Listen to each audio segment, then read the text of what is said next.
ስሜ ሄኖክ መርጌ ይባላል።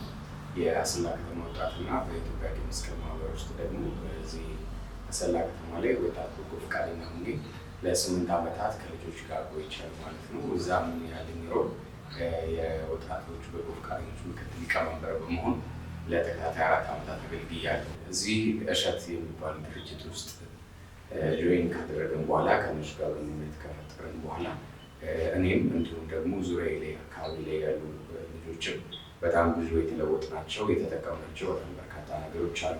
የእኛና የእሸት ግንኙነት ከጀመረ በኋላ ብዙ አዳዲስ እውቀቶችን እንድናገኝ እንዲሁም የሰላም ግንባታ በዛ ፕሮጀክት ውስጥ በጣም የተለያዩ ብዙ እውቀቶችን እንድናገኝ እንዲሁም ደግሞ ስለ ሰላም ያለንን አረዳድ እንድንቀይር ያደረጉ በርካታ ግንኙነቶችን ከእሸት ድርጅት ጋር አድርገናል ማለት ነው።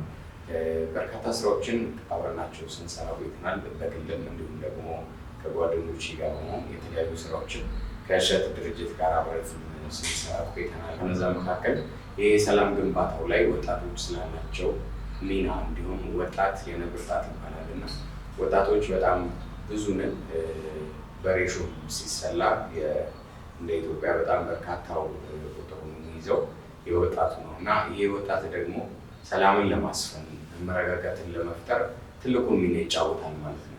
ከነዛ መካከል ደግሞ እኛ ተመርጠን ለጓደኞቻችን፣ ለቤተሰቦቻችን፣ ዙሪያችን አካባቢ ላይ ላሉ ሰዎች ይህንን እኛ ከእሸት ጋር የወሰድናቸውን በርካታ ትምህርቶች እየወሰድን መሬት ላይ እንዲሆኑ እንዲሁም ወጣቶች እኛ ያወቅነውን እውቀት ስለ ሰላም የገነባነውን እውቀት እነሱም ደግሞ ፊል እንዲያደርጉት እንዲሰማቸውን ለማድረግ በርካታ ስራዎችን ከእሸት ድርጅት ጋር በመሆን ስንሰራ ቆይተናል። ቦታዎቹን ለመጥቀስ ያክል የተለያዩ ትምህርት ቤቶች በመሄድ እንዲሁም የቀይ መስቀል ወጣት ነኝ ብያቸዋለሁ። እዛም ያለኝ በምክትል ሊቀመንበርነት እሱን በመጠቀም ጭምር ልጆች ከ300 ከ400 በላይ ወጣቶች በእኛ ስር ይገኛሉ እና እነሱም እኛ ያወቅነውን እውቀት እንዲያውቁ ሰላም ግንባታ ላይ አሻራቸውን እንዲያሳርፉ ለማድረግ በጣም ስንጥር እንዲሁም ደግሞ ከእሸት ጋር አብረን ስንሰራ ቆይተናል ማለት ነው።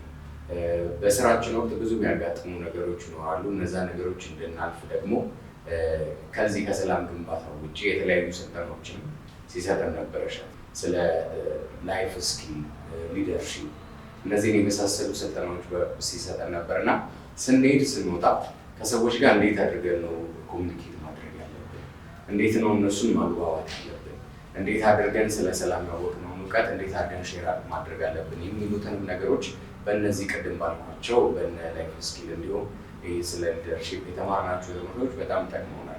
እንዲሁም ላይፋችን ላይ ውጭ ብቻ ሳይሆን ጓደኞቻችን ጋር ብቻ ሳይሆን የእኛም ህይወት ላይ ተጽዕኖ እንዲፈጥር አድርጎልናል ማለት ነው። ስራችንም ላይ ጭምር ግንኙነታችን ላይ ይሄ ላይፍ ስኪል የተባለው ስልጠና በጣም ኢፌክቲቭ ነበር ማለት ነው። ከሰዎች ጋር በደንብ ግንኙነት እንድናደርግ ሞር ከነበረን እውቀት ከነበረን የስራ ደረጃ ከፍ እንድንል ላይፋችንም ላይ ትልቅ ተጽዕኖ ሲያሳድርልን ነበር። ለዛም ደግሞ በጣም አመስጋኞች ነው ማለት ነው። ትልቁ ስራችን ሰላምን አሰላ ከተማ ላይ መገንባት ነው። እሸት ውስጥ እኔ ያለኝ ድርሻ የሰላም አምባሳደር ወጣት ነኝ። ይህንን ደግሞ ለማስረጽ ሰው ህዝቡ ጋር ለማስረጽ ከጓደኞቼ ጋር አንድ ላይ በመሆን የተለያዩ ቦታዎች የተንቀሳቀስን ሰላምን ለማስፈን ግጭቶችን ለማብረድ እንዲሁም ደግሞ ግጭት ከመፈጠሩ በፊት አቮይድ እንዲደረግ ለማድረግ ስለ ሰላም ያለንን አመለካከት እንድንቀይር ለማድረግ የተለያዩ ስራዎችን እየሰራን ቆይተናል ማለት ነው። ያንን ስናደርግ ደግሞ እሸትም አብሮን ነበር፣ ከጎናችን ነበር። በምንፈልገው መልኩ እየደገፈን ነበር። በቃ አንድ ስልክ ጥሪ ብቻ ነበር የሚጠበቅብን። ከዛ እኛ ባስፈለገን ልክ አብረውን ይገኙልናል እና እነሱን ከልብ አድርገን እናመሰግናለን። ይህንን ይመስላል።